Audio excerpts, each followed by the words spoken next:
1 in 8 women will be diagnosed with breast cancer during their lifetime.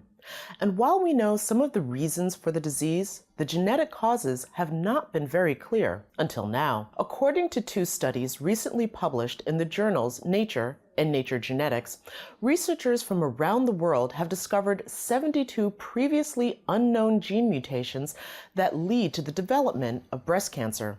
Their findings may help identify a small portion of women who are at a 3 times increased risk of developing the deadly disease. Though science offers hope in one day combating the illness, for women living with it, it is a daily fight for life.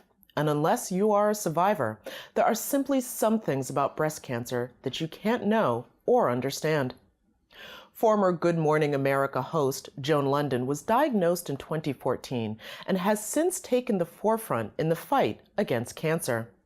She is now cancer-free and ready to tell her story of survival. Welcome to the program, Joan.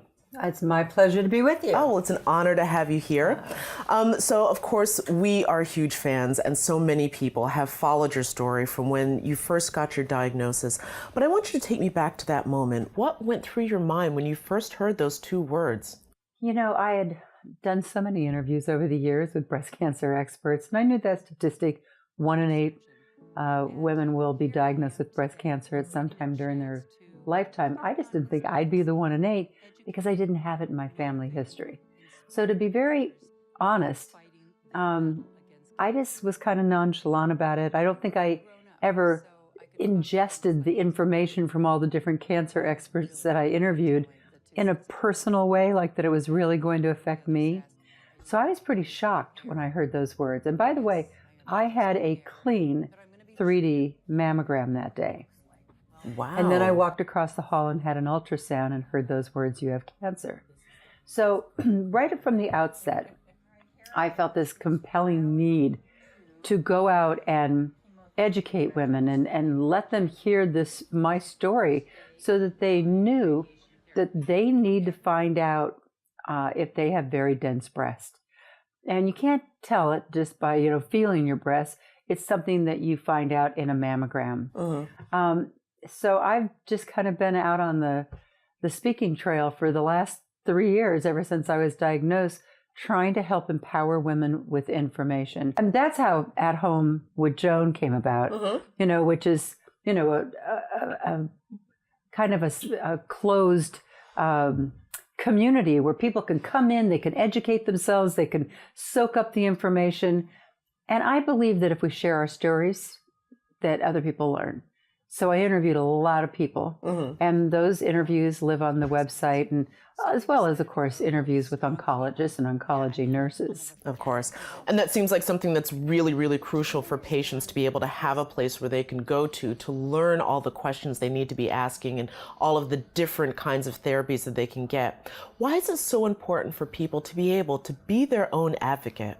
The good news is research is being done at such an amazing rate. Answers are coming down the pike. New treatments are being made available.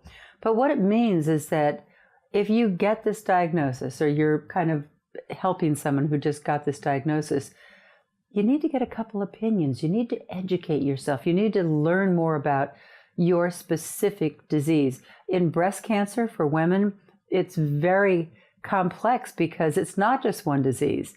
It's different in every woman. So it makes it much more difficult to study breast cancer and to come up with answers. But the good news is that if you catch it early enough, breast cancer, you have a 99% chance that you'll survive it.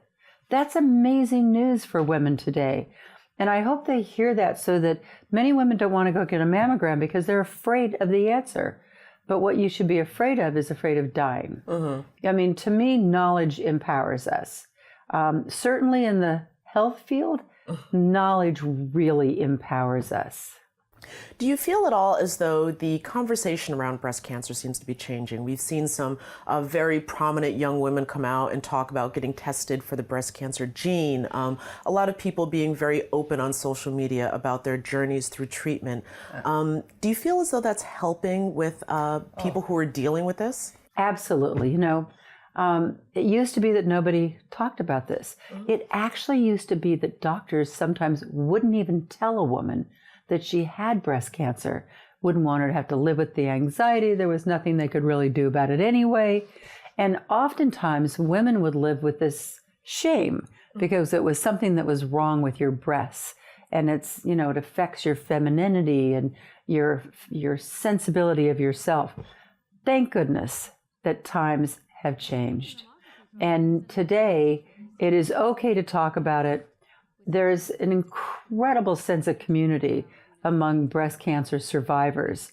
I never used to really totally get it. I'd see these events with everybody wearing pink, but now I do. Now I understand the strength and the compassion that is waiting there for you if it's, your time to go down that path.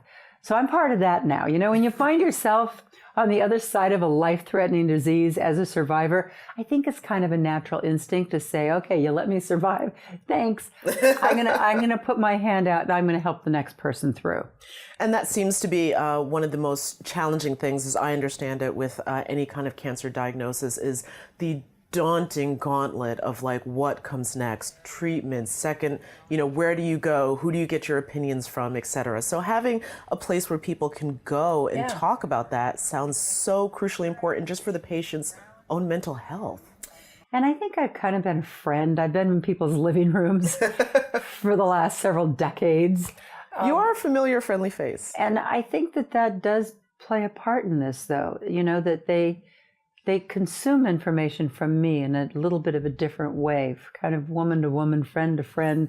I was in your living room.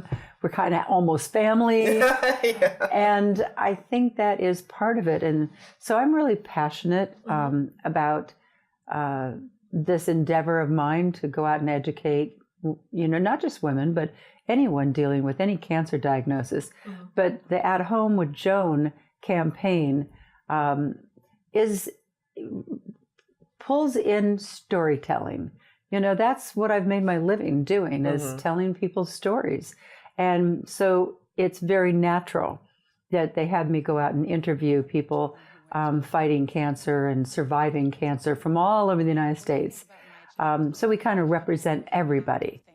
All right. Well, listen, Joan London, on behalf of women and even men, I would say thank you so much for being that person to come forward and make sure that others know what to ask, how to ask, and where you can go for the information. Oh, thank you so much. And I hope everybody joins me at athomewithjoan.com and becomes part of our community. All right. Well, thank you.